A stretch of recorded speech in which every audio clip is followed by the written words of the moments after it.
Join us for a captivating new series where Lawin sits down with the trailblazers of the music and entertainment world. Discover the stories behind the faces and voices that shape our culture and community. We will bring you exclusive interviews with industry legends and rising stars. Behind-the-scenes insights and get a peek into the creative processes and personal journeys. Artists and performers and their upcoming shows and events. Stay tuned for more updates and sneak peeks. Follow us on social media and subscribe to our channel. Be bold. Why not? Season 3. Make your mark, lead with pride. Arm yourself with courage. Stand out and rise above. Be the leader that you can be. Lead others with passion. Join us as we chat with MJ. Be part of the conversation. Every Monday at 7 p.m. Central. Tuesday, 8 a.m. Philippines. Ready for some real talk? Pink Table Talk is all about empowerment, entrepreneurship, and the vibrant stories that make the world go round. Don't miss out on the gems shared in this heart-to-heart session with Dr. 𝘾𝙤𝙧𝙩. Every Wednesday at 7 p.m. Central Time. Attention, food lovers! Get ready for a brand new culinary adventure with the Commissary Kitchen.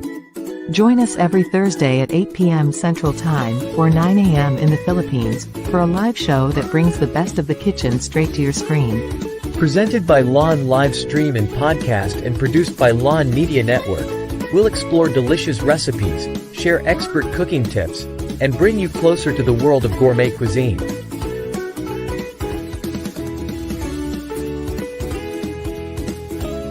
The Commissary Kitchen, where every meal is an experience. See you there. Tune in to Legal Treats with attorney 𝘾𝙤𝙧𝙩 every Friday at 8 p.m. Central Time. Get your weekly dose of legal insights about laws and legal matters, especially on divorce, estate planning, probate, and settling a deceased estate. Engage in discussions by posting your questions, comments, greetings, or shoutouts. See you every Friday at 8 p.m. Central Time. That would be Saturday at 9 a.m. Philippines. Don't miss out.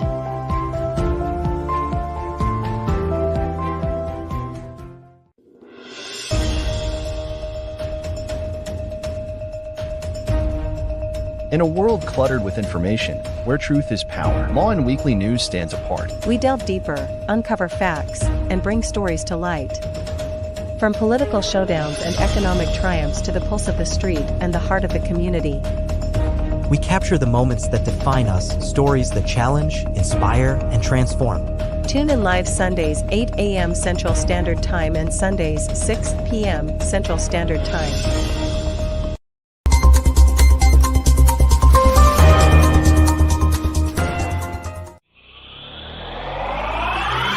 Are you ready for engaging conversations on education, teaching strategies, trends in the classroom? Tune in to Teacher Talk, Live 𝘾𝙤𝙧𝙯 with your hosts, Teacher Cora and Dr. Claire. In each episode, we'll dive into meaningful discussions, share insights, and connect with fellow educators. Don't miss out on the fun and camaraderie. Grab your coffee and join us for some lively 𝘾𝙤𝙧𝙯. Every Saturday, 9 a.m. Central Time, 10 p.m. Philippines.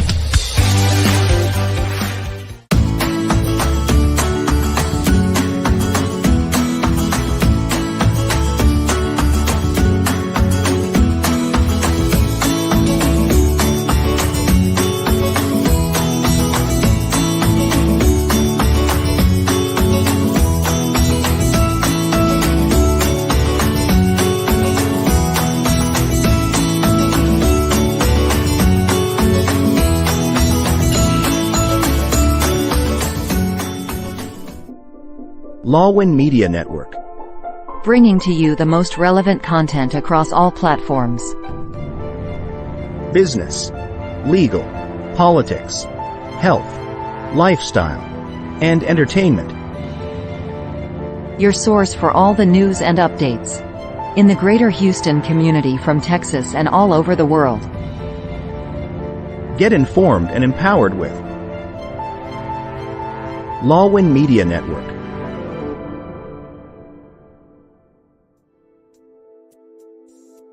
The following program is produced by Lawin Media Network. The views and opinions expressed in this program are solely those of the individuals appearing on the show and do not necessarily reflect the views and opinions of Lawin Media Network, its affiliates, sponsors, or partners. The content provided in this program is intended for informational and entertainment purposes only. Lawin Media Network does not guarantee the accuracy, completeness, or timeliness of the information.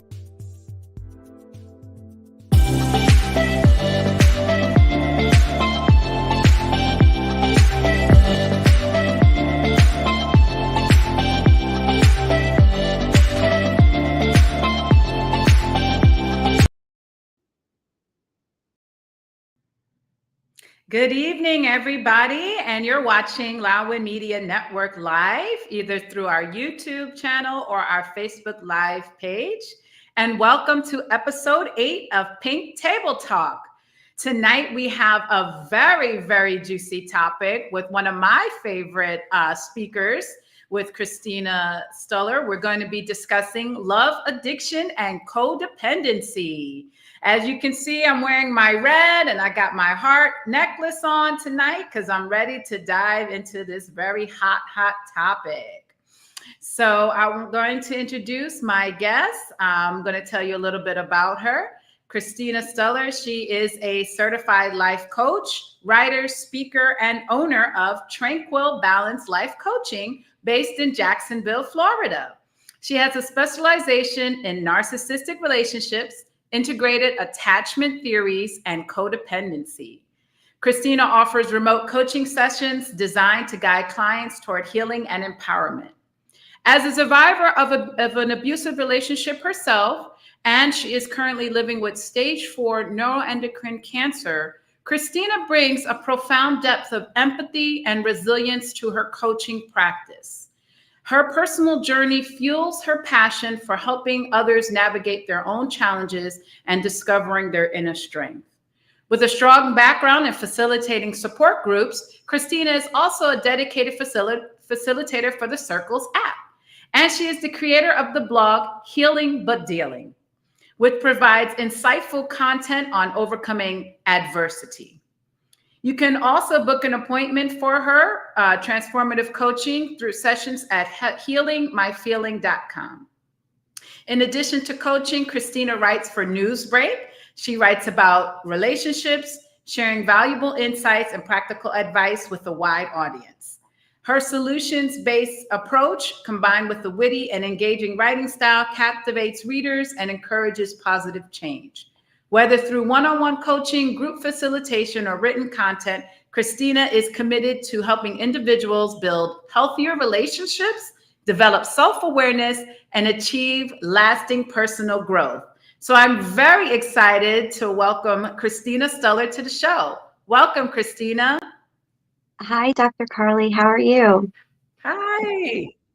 I'm doing great. How are you doing? I'm so happy to have you on my show. I've been looking forward to this for a long time. So thank you again. No, thank you for having me. Honestly, it's great to be here. Thank you.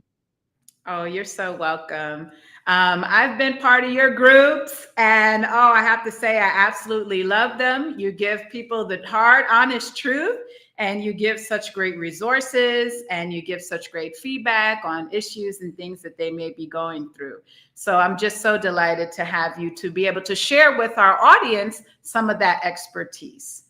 For our audience that's watching live, can you tell them a little bit about yourself? Sure. So I also ended up in a codependent relationship, and it became abusive. It was a time where I did not think I was ever going to get out. I will be honest, I was guilty for at once in the past saying, well, why don't you just leave? And then I realized it's not that easy to leave. So it was a group of like my community of finding others to where I realized I wasn't alone. That was the motivator in order for me to get into life coaching and other things like that. So to know where it comes from and to been a part of it and know how to get out of it, I just feel that it's just been really wonderful to help others in order to reclaim their lives again, because it just feels like it's never ending. So. Yes, it's so true, and I feel that it's so relevant for today. I feel that we as a society, we're becoming more aware of our issues, we're becoming more aware of our problems, and, attachment is a big thing too. I've been hearing a lot about attachment, and you've discussed attachment and those different theories and styles so well when I've listened in on your groups and things like that. So I wanted to definitely get into that a little later. Can you tell us a little bit about your business, Tranquil Life Coaching? Yeah, so Tranquil Balance started actually after the motivation of somebody else who encouraged me in order to do life coaching. I worked with a life coach myself. I found it to have a better outcome due to the fact that it was somebody that really walked the steps, along with me, as opposed to just kind of saying, well, you should do this when I'm already struggling with feeling bad and unsure of myself. So it was a nice transition. I really do appreciate everything that she ever did for me. And so that encouraged me in order to do it myself. And I kind of use those same modalities to help others, because it's a time where, you're too ashamed or guilty or afraid to ever say anything, and even talk about friends and family. And there's no reason to be, because once you feel like you're the only person who this has never experienced it, and nobody will also understand.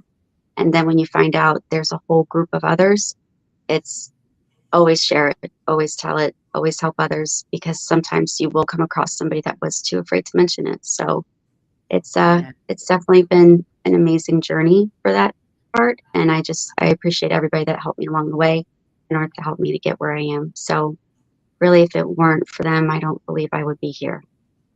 Wow, that's wonderful. That's really great. And you have quite the impressive educational background. Can you tell our audience a little bit about your educational history? So where do I begin? I have a bachelor's in science in child psychology. I have a master's in divinity. I have a certification in integrated attachment theories. I have certifications for like Reiki, reflexology, energy healing, you name it, any type of holistic modality. I just kind of went towards that.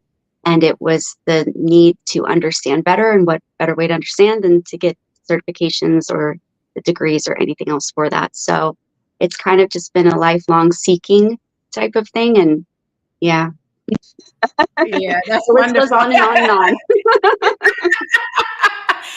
That's when my friends and family, they're always making fun of me. They're like, you're back in school, you're getting another certification, you're doing something else. So I join you in that, being a lifelong learner, So that's so wonderful. It's really great. And then for my next question is, what is the main characteristics, and can you talk to us about codependency? What is codependency? Sure. So codependency is what I describe it as, basically where you don't know where you end and the next person begins. It can also be, labeled as other terms, but I just use it as codependency for that. But it's a form of enmeshment, and we just kind of dive into the other. But then what happens is we're sacrificing ourselves and our own needs in order to help the other person. But we're not necessarily helping, we're actually enabling. And it's in terms of where we forget about our own needs, and we go for the people pleasing. It makes us feel good. But then what happens is we're pouring so much into other people that we're not receiving it in return. And then we feel nobody's there for us. Nobody loves us. Nobody cares. And it's all these inner core wounds and all these other, negative self-talk that we give ourselves, which it's absolutely normal. I never want to shame anyone for that. But it's not the case. And it generally does stem from growing up in an environment of like an addiction, like addicted parents, or, so it can come from that. It can also just be, parents that are not consistent. So there's a lot of things that do like build up towards that. But growing up, we just feel that we're always there, and we're always giving, and we're always kind. But then eventually we start to lose our own boundaries. And that's really the foundation of it, is that we have a lack of boundaries. And there's nothing wrong with that, because how is it that, you could be upset if you didn't know? I don't know any parent that ever raised their children about boundaries and this and that. And they're like, go out and here you do this. But it starts at a young age with gaslighting when you fall off a bicycle and your knee hurts and your parents say, well, that didn't hurt. And then it starts with having to go to like a family member where it's like, just go play with them, go play with them. So really you're already kind of conditioned to not have those choices that you have as an adult. And so sometimes we can have that misprogramming or the misinformation of thinking, well, I don't have a choice in this. I'll just do it for them. And we kind of just keep giving ourselves, and then we're kind of on empty. Wow. So that's how I describe it. I just think it's the easiest way and the most, relatable way. But it has a lot to it. Wow, interesting. And you mentioned boundaries. Can you talk to our audience about what boundaries are? I don't think a lot of people actually know what a healthy boundary is or what that sounds like. No, that's the boundary. No is the answer. So it's okay to say no. It's a complete sentence. It is a complete sentence. And the one way that you can tell if somebody doesn't exactly understand boundaries or have boundaries is if you can say no, they go, oh, but why? Well, okay, well, no is the answer. And it has nothing to do, you should never feel bad about saying no. It's putting yourself first. And it's one thing if it's constantly dismissing others, but there is a reciprocity that kind of happens from that. And so it's okay to say no when it's a boundary as opposed to a rule controls other people. And I don't like to use the word control, but a boundary controls you. So if something is non-negotiable, it's not about the other person. You can remove yourself from it because it's going to affect the way that your integrity, the way that you function as a person is a non-negotiable. So that's actually a real solid boundary as opposed to, formulating a rule for other people. Wow. Wow. See, that's really profound there. I don't think a lot of people understand, what it is. I feel like a lot of people like to make rules, you got to do this, you got to be this way, to be with me. But people don't understand it. It's more about healthy, just saying no, so that you're kind of protecting yourself. So I like that. That's really great. A lot of people often confuse codependency, the kind we're talking about, with people being someone who's always has to go somewhere with somebody. They don't like to be alone. They want to, I'm going to the store. I have to have somebody with me, or I'm going to go out. I want to go out to this party, but I'm not going to go by myself. Can you talk to us about the differences, if there are any, and how it is different? Yeah, I think that wanting to be with somebody is actually healthy because, we want to be inclusive. We want to, have other people around us, things like that. But it gets to the point if we can't be alone with ourselves, if we cannot keep ourselves company, if we don't feel comfortable, things of that nature, that's kind of a reason why. Because, if you can't enjoy your own company, if you can't be your own best friend, then why is that? And that's something to always do a deep dive in. But hanging out with somebody, having a best friend, things like that, that's healthy. But in terms of, sacrificing yourself to do everything for that person and then not being happy, yearning for them, things like that, then there's the unhealthy dynamic of it. But it's okay to still hang out with somebody and have a best friend and, go to a party and do things like that, because that's still like being social. And it's still having somebody with you.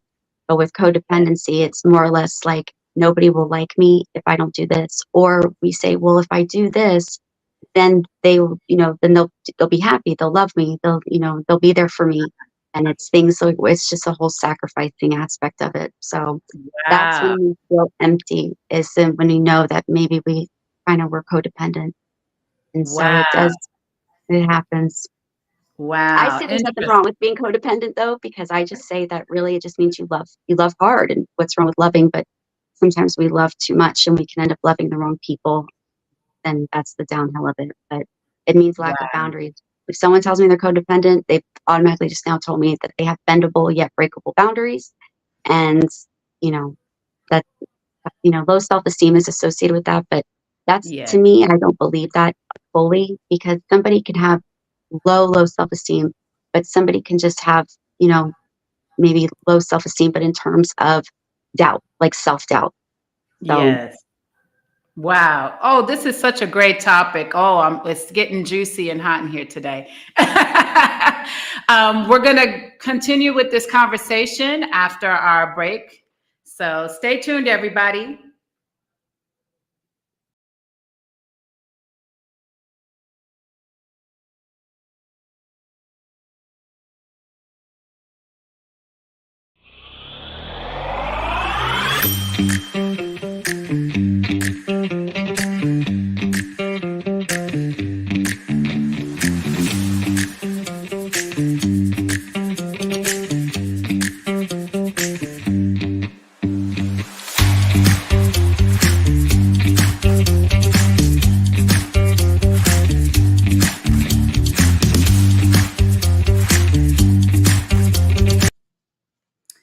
All right, everybody, welcome back to Pink Table Talk. Tonight, we're talking about love addiction and codependency with our special guest, Christina Stuller.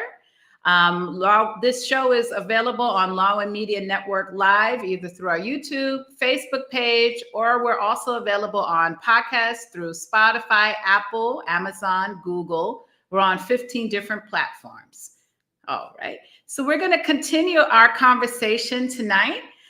Christina just talked to us about what codependency is and the differences between being codependent and then being social and like wanting to have a buddy or somebody with you when you go out or go places.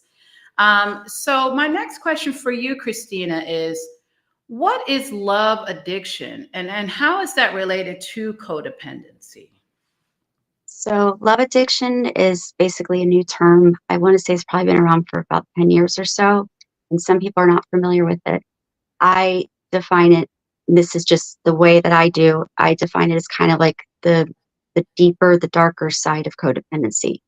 So it's in terms of where like love becomes an obsession and things like that. And it's not saying that everything is going to be like a true crime scene or anything. It's just that we don't realize, like we start fantasizing, we start thinking about like our lives with this person, and then we kind of like drift away from our own reality and our own self, being.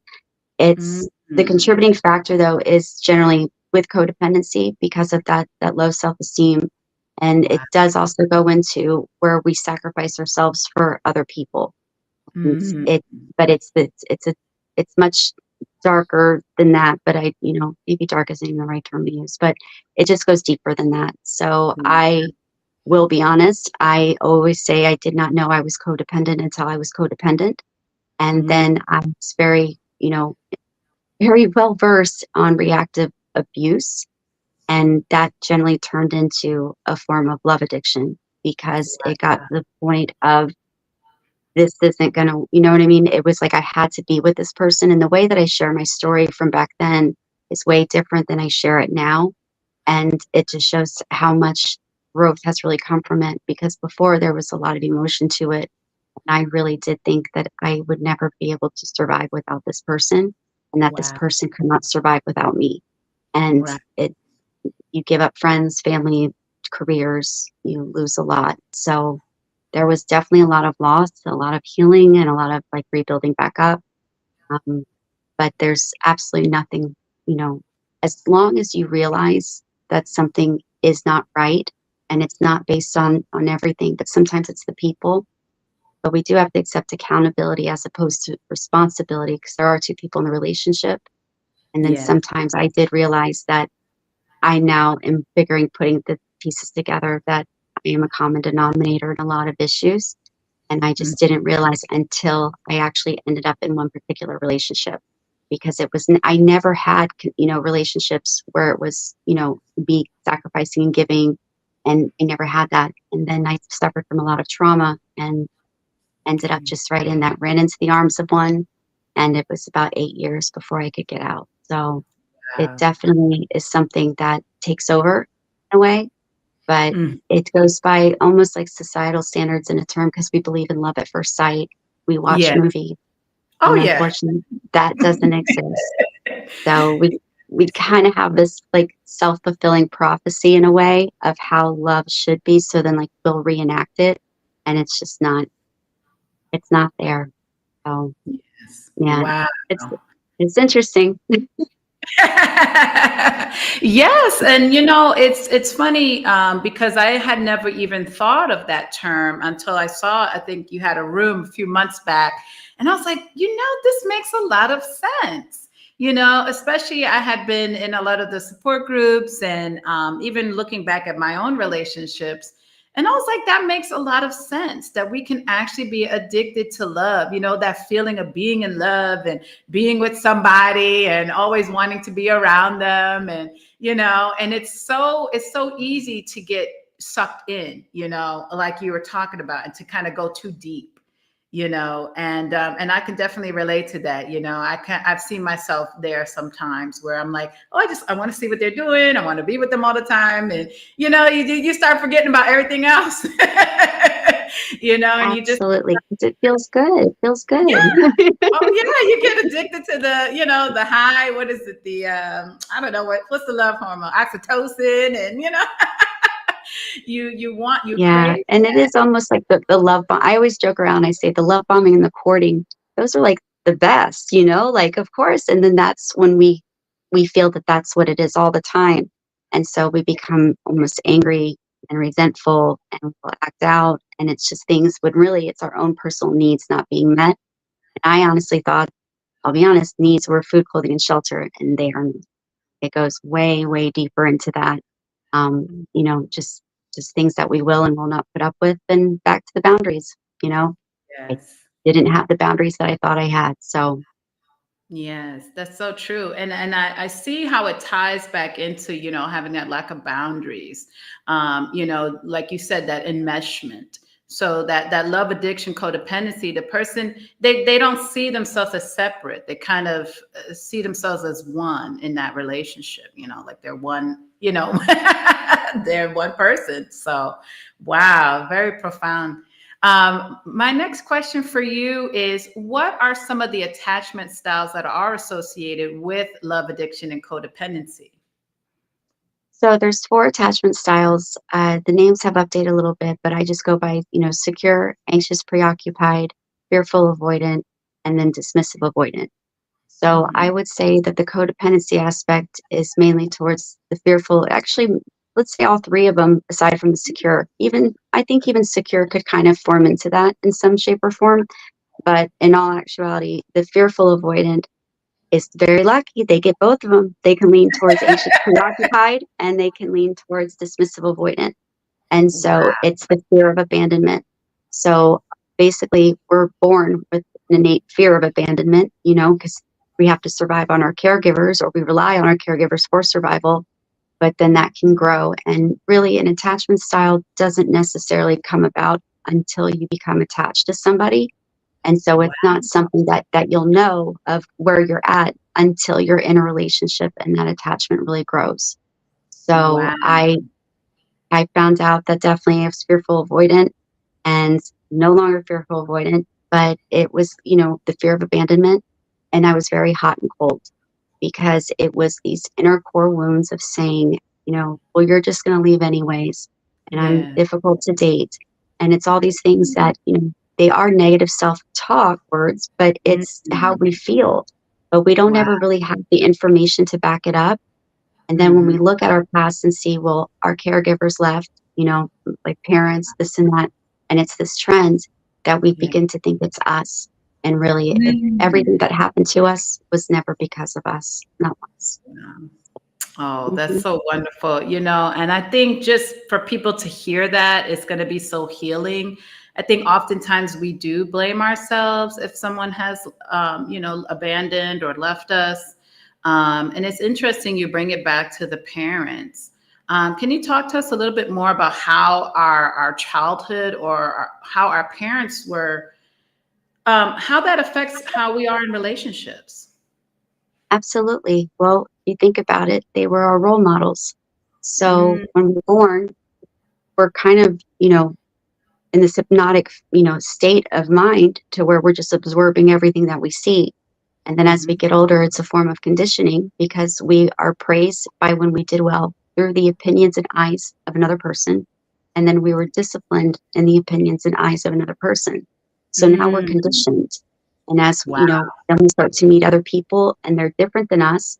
And we actually don't even really know anything was wrong with our childhood until somebody told us it was wrong, or until we kind of started to meet other people and we felt something wasn't right and things were different. And it just kind of, we now began to form our own opinions and started to do deep dives and things. But it was just bad role models. You know, I definitely came from a family of I was single parent household. My mother did struggle with addiction. But she was an amazing mom. And so for me, I always had this idea of what an addict was, which was not at all what my mom was. It was very hidden. It was very good. And then I was 14 and it wasn't hidden anymore.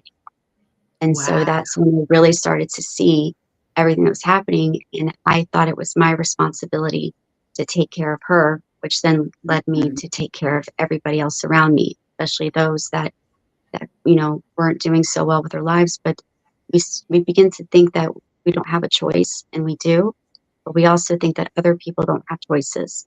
So we just want to help. It's a caretaker role, which is actually not even caretaking, it becomes enabling. And it just stems from me.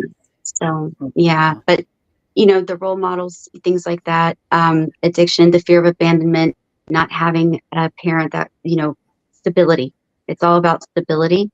And so if one parent is always gone and we feel they don't have enough time for us growing up, well, then we believe that nobody has enough time for us growing up. So it just becomes this inner core wound and kind of grows and blossoms from it. But yeah, they did the best they could with what they had. And I really do like to say that, because, you know, we have to remember that they were also raised by a set of parents. And that's really how generational traumas and things go about. And we didn't know. And so, but once we do learn and we do know, then what we do with that information is really the most important, because we can't change the past. We can't fix it. But I personally believe that there's no mistakes. If you've learned something from it, it's a lesson. And that's the best thing you can have. And then that way you learn and you grow and you move into a different direction. And so it's just baby steps. Wow, that's awesome. And thank you so much for sharing that, especially about your mother and your relationship with her. You know, I think it's very important for people to kind of understand that, you know, it's not, like you said, it's not necessarily a bad thing to want to take care of people, but sometimes we can go a little too far when it comes to that. And we're constantly trying to take care of everybody, you know, including our partners. And then that's where it can become a little bit unhealthy. You know, it's one thing if you're a mom and you're taking care of your children, but I've had that issue too, where, you know, my father, he took care of everybody. You know, he was a counselor for addicted patients. So he always was taking care of them. They can knock on the door at 2 a.m. He would let them in and talk to them and have a session, you know? So I learned then, oh yeah, you can't say no, you gotta talk and take care of everybody. You know, so I think there, you know, like you said, our parents kind of role model for us how we are eventually gonna treat other people and be in relationships. So that was just very, very interesting. And that was a really good deep dive there.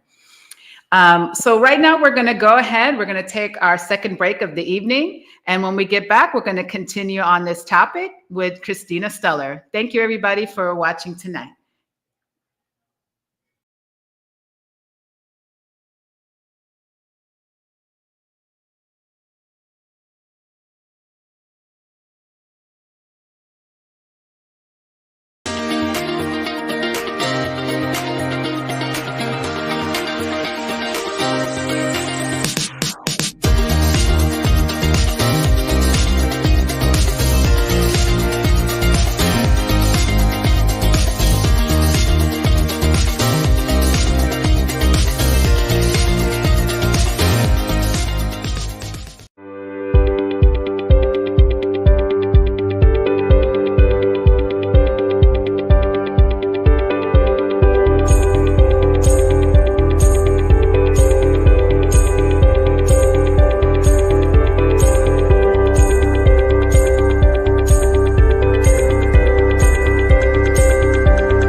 Good evening, everybody, and welcome back to Pink Table Talk.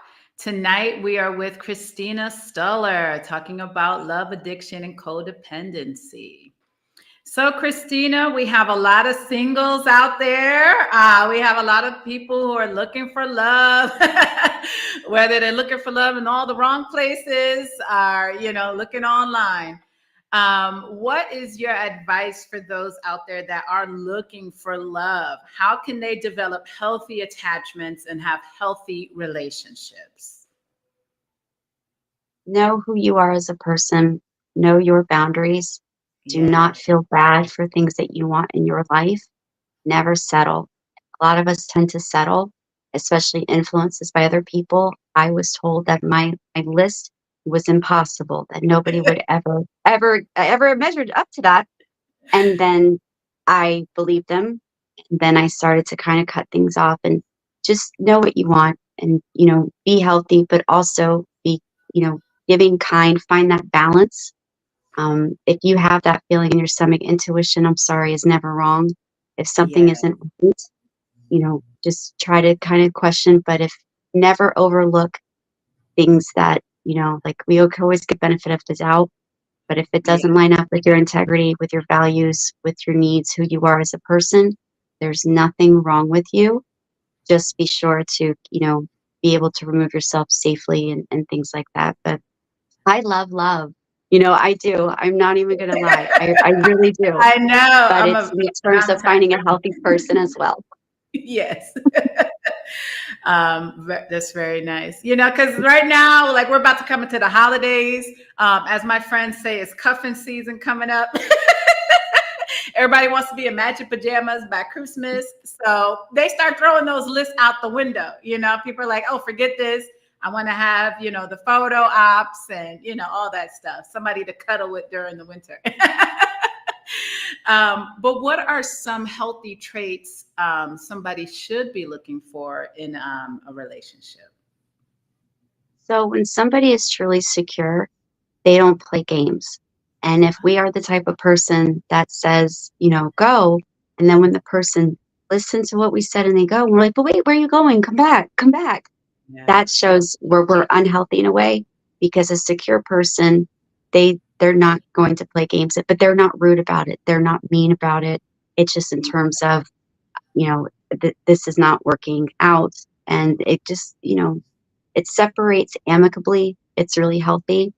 But sometimes we feel you're not going to leave. You're not, and so that it can bring up old feelings in us, and that kind of shows. And I'll be honest, I never want to point out to being a problem, but I really was in my relationships, and it was because my needs were not being met. So my body was like basically giving me this alarm clock, but what was I doing? I was pointing the finger outwards, and then I eventually pointed the finger inwards, and it really helped me out a lot. So it was terms of a lot of honesty, a lot of growth, a lot of things like that, and being truly honest on my own behaviors as opposed to recognizing my environment and things that were happening. So, for myself, it's you're just open and honest, but there's a difference between being assertive and then attacking somebody. And that's the hard part. Yeah. Wow. Wow. That's so wonderful. That's really great. We have a comment in our audience here. This is from Eileen Ligo Dizon. She says, good evening, Dr. Carly and Christina. This topic is very important, and I appreciate both of you. Thank you so much, Eileen, for watching us live. And to the audience, be sure to watch us live. Put in your comments or questions. If you have any questions for Christina or I, we'd love to hear from you guys. I think it's so important what you said, Christina, that looking at ourselves, you have to have that introspection, and you can't just point the finger at the other person. I've heard so many times, and I've been the shoulder for a lot of my girlfriends who crying and saying, oh, that guy, he did me dirty. He did this, he did. And it's like, okay, but this is number 5 now. This is guy number 5 now, How many times are you going to keep coming to me crying and it's the same story, So I think it's so important that we look at ourselves and we start to look at our own habits and our own behavior and our own attachment styles. For me, that was so helpful when I heard that. Because for so long I was like, oh, it's the other person, they're terrible, And then I was like, wait a second, but the common denominator is me. So let me try to see, what am I doing wrong? What is going on with me? And it's just so helpful because I started to recognize, oh, okay, maybe I am being a little codependent, or maybe I was being toxic in a certain area, or depending too much on them to fulfill my needs. I think oftentimes we get in relationships thinking, okay, go ahead, fill me up now. You're going to do everything for me. You're going to make me feel great about myself.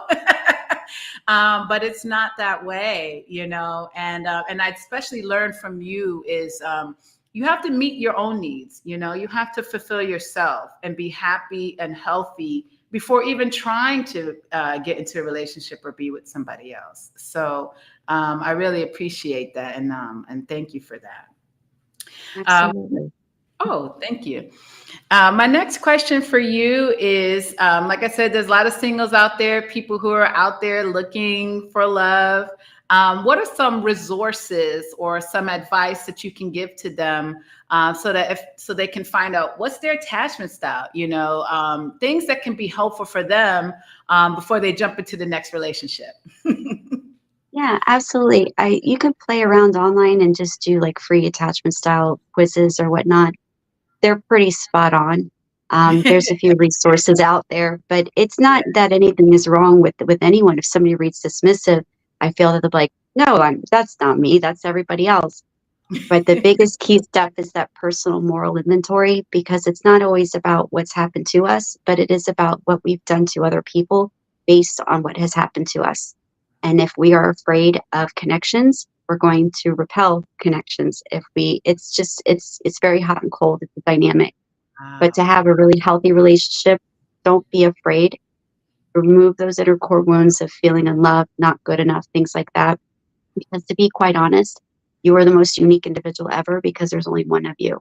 So it should be a privilege to get to know you and to know everything about you. And that is a privilege that everybody should really understand. Because, there's only one. There's nobody else. So I think that that's really special. Oh, that's so wonderful. Thank you, Christina, for that. I think it's important for people to know that they are unique and that they are wonderful and special. I think that's really beautiful. My next question is, are there certain attachment styles that seem to be drawn to each other? I feel that happens a lot. So they can all kind of find one another. Generally, a lot of us will find somebody that is secure, and then we feel that we are not worthy enough or good enough. But there is the possibility of fearful avoidance, finding dismissives. It's almost in a correlation of, let's say, how a narcissist would find a codependent, which I really like to use that word lightly, but also how an addict will find a martyr. So wow. It's always going to be this polarity, and it's generally we find something that we see in somebody else that we don't have ourselves, and so it's this admiration, and sometimes it really is a form of mirroring, but we can find all different types and all be connected. So it's not necessarily just set for dismissives will only find FAs or fearful avoidance, and then so it's never like that, but it really is more common that we can find somebody that's secure, and then we can, kind of throw the wrench in it in a way. And so that's our own insecurities, but there's nothing wrong. It's a learning experience. So it's all about growing from it. Wow. Interesting. That's so good. And what about, are people able to change their attachment styles? Yeah, they change actually a lot throughout your life. So you could be secure at one part and then get into a new relationship and become anxious or avoidant or dismissive, and what happens is that all these inner core wounds and childhood experiences and things like that come back up. So it really is a partnership as to something that is like triggering or having us revisit something, and it really is, and whichever it may have been, codependency, which not, that wasn't addressed because we didn't know, we didn't have the tools or the steps. But it always does kind of go back, and it will bring it back up. And in a way, like, we don't know why, But there's no such thing really as chemistry. It's familiarity. And that's the other thing, because our subconscious will find comfort and safety and security, because it's, it's our mind, it's repetition plus emotion, and it's the images and what we hear over and over again, what we see over and over again. We start to program ourselves in that way. But sometimes we can find comfort in the chaos. And so that's why it's a big eye opener to really understand what our role is in it, because it's not always just everybody else, even though it feels good to blame, but we have to kind of look inside as well.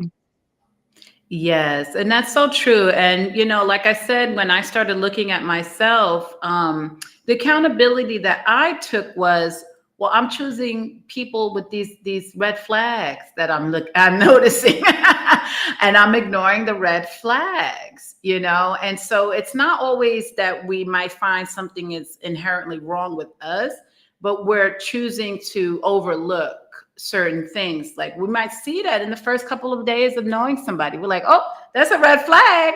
And then what's the saying? We paint them orange or we paint them green. We're like, oh, no, I didn't see that. And, and that's where we have to take our accountability. We have to say, you know what? He or she was kind of toxic when I first met them. I did notice that, they told me they had, multiple women or men or whatever.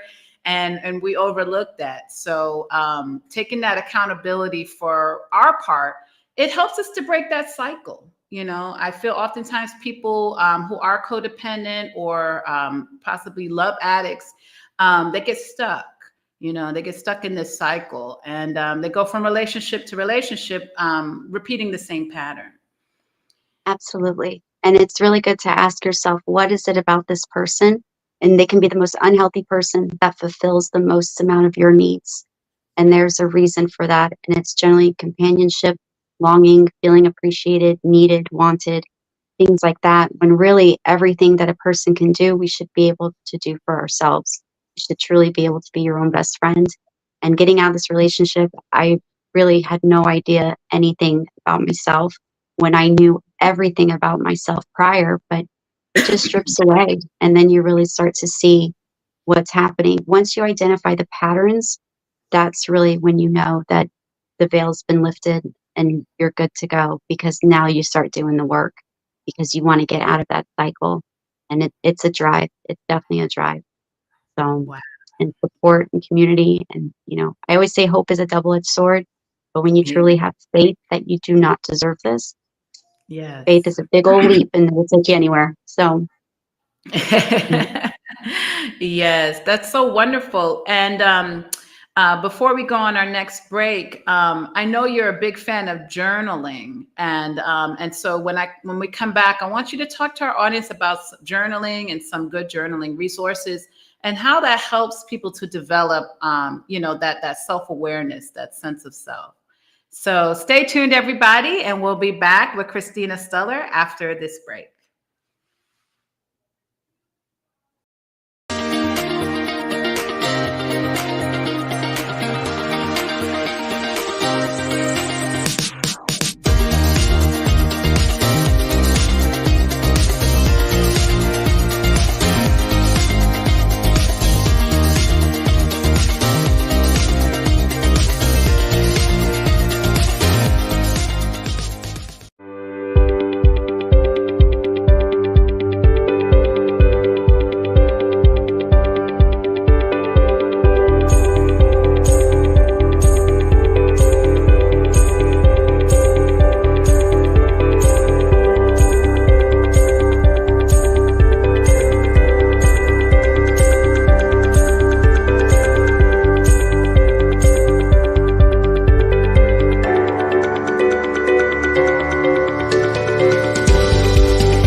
Welcome back, everybody.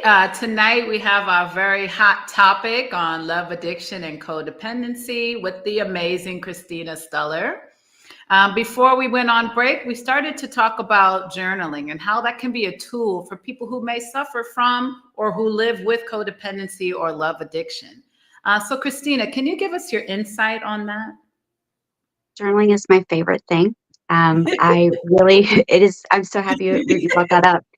It's a blueprint to your life. It really is. So I realized I wrote myself the apology I was never going to get. I kept wanting to chase this person for this apology. And when I wrote a letter, as if I were that person, wrote it to myself, it was truly the most healing experience of my life, because all deep down inside I wanted to do was just to be validated and acknowledged. And even though I knew what I did, it was in the way of how I wish that person would have said it to me. And so writing the apology I was never going to get really helped. Writing letters that you're never going to send, just to get it off and like out of your system. And you realize that that's all that it was. And once you reread it, it's like you can see the anger, you can see the pain, but it truly is a blueprint, because you write about where you've been, where you are, and where you want to go. And we show ourselves more compassion when we're writing to ourselves, as opposed to when we're in our mind, because our thoughts are like a never ending, road. So it's just going to keep circling and ruminating, and it's going to be never ending. But when you put that pen to paper, you would actually be really surprised on what the answer was or what the statement was that you wrote. So it doesn't always have to be like, dear diary, today. It can really be letter writing.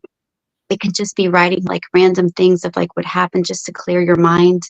A lot of different approaches for it. You can even do like vision boards. Vision boards are actually a form of journaling, but really it's a great tool. It's a great outlet, and it's just good to really see what it is that you wanted in your life. And when you go back and you read it, and I don't suggest reading it right away, but when you do go back and you visit it, it's a different mindset, a different feeling. And sometimes going even through my own, the handwriting's all different. I can't even make it out. And I'm like, wow, I was really angry. It's good to get it out. It's good to get it out. So I think journaling is key. There's different types of journals. You can have a dream journal, a gratitude journal. And gratitude journals were very hard for me, because I was wanting to go deeper than talking about being thankful and grateful for the people I have, the things like roof over my head, food in my stomach, things like that. And it was the people in my life. So when I started to talk about the people that helped me get to where I am, that really was very healing. But, gratitude journals, dream journals, even just like wellness journals, like, scaling your day on what you did for others, but most importantly, what you did for yourself. And I think that that's something good to really reflect on, because if you ever ask yourself at the end of the day, well, what did I give or do for other people? You'll have a huge long list. Well, what did I do and give for myself? It's kind of empty. So it's just something to really think about. And I think journaling brings that out. Wow. I didn't realize that like vision boards were journaling, I've done vision boards before, especially like beginning of the year. It's like, okay, these are my goals for the year. But I think I was talking with you in one of your groups, and you mentioned the angry letter journaling. And for me, that was just so impactful, because I had all these like feelings and emotions on the inside, and I couldn't talk to the person. There's some legal things there, and I couldn't talk to them. So I was like, how can I get all of this out? And you were like, well, write a letter, but you don't send it. And I was like, wait a second, what? You mean they're not going to see this? They're not going to know how mad I am? But no, it was just so therapeutic for me. And it was just so healthy, because I'm usually kind of a quiet person. So you won't really know I'm mad until it's like, it's been a while.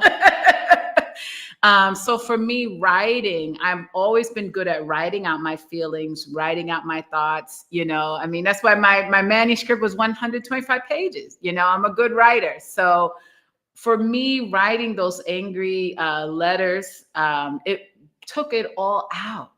You know, it took all of that emotion, all of those feelings out, and in a healthy way. You know, I never sent them, or else I'd probably be in trouble. But you know, it was just so therapeutic for me to finally kind of get those thoughts out and be like, wow, look at that. You know, look at what I was feeling. And then months later, I kind of read those letters, and I said, boy, I've grown from here. I don't feel those same emotions. I don't have those same feelings anymore. It was such a weight lifted off of my shoulders, and just to get it out, to have that release. Because you're not going to always have the opportunity to have those conversations with these people, especially if they're the type of people that don't listen or take accountability for their behavior. So for me, it was just so impactful and so therapeutic. And it helped me to put it to rest, you know, and I think that was the biggest thing I got from that was I wrote it out and I was done with it, you know, and I was able to move forward. So I thank you for that and for, you know, bringing that up. So before we end out for the evening, it's been wonderful. I would love to keep going on and on. I can go. How can our audience reach out to you? How can they get more resources or some one-on-one coaching so you can help them work through their either codependency issues, relationship issues, or just some life coaching? Yeah, absolutely. So they can go on the website, which is healingmyfeelings.com. They can book an appointment. I also write for Newsbreak, things like, and that's under Healing But Dealing, and just certain things like that. But send me an email at info@healingmyfeelings.com, and I can give more resources, information. I would like to say that there are millions of books out there that really do focus on any issues that we face. Sometimes we can write our own story, and it's more healing and probably guide us in a much better way. But it is nice to know that we're not the only ones. Yeah. Journaling is that story, and journaling really will see your growth, where you've been, where you want to go, who you are as a person, and then you start to build up and realize you really love that person that you are. So it's good. But anyone can send me an email or reach out on the website, and all the info is on there as well. Oh, wonderful, wonderful. And I know that you do host some groups. You have groups for love addiction, codependency, and I think you have a new topic you said for tonight. Yep, that's going to be on attachment styles. So it's Introduction to Attachment Styles. It's on an app called Circles, and you can check out their website on circlesup.com. Wonderful, wonderful. Such great resources, such great advice, and such great insight that you've been able to give to our audience today. One last thing before you go, our advice again, like I said, to those singles, and what it should be their first step on finding themselves, loving themselves, so they can get into a healthy relationship. Love yourself in the best way possible. Be your own best friend. Have hobbies.